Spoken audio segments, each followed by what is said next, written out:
আজ রান্না করব রুই মাছ। এখন গরমকাল, বেশি তেল মশলা দেওয়া যাবে না, একদম সামান্য হালকাভাবেই করব। এখানে জিরে, তেজপাতা, শুকনো লঙ্কা দিয়ে পেঁয়াজ বাটা দিয়ে দিলাম, দিয়ে তার মধ্যে দিয়ে দিলাম টমেটো। এবার এই মশলাটাকে একটু কষিয়ে নেব, টমেটোগুলো একটু নরম হয়ে আসবে।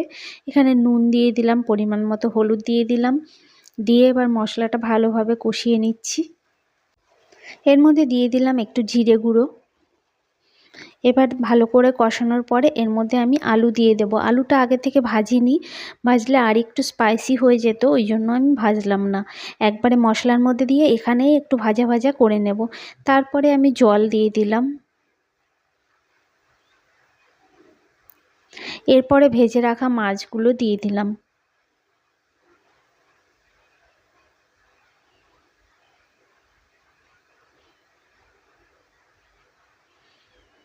ব্যাস, এবার ধনেপাতা দিয়ে নামিয়ে নিলাম। একবার এই সিম্পলভাবে করে দেখো, খেতে কিন্তু খুবই ভালো লাগে গরম ভাতের সঙ্গে। ধন্যবাদ।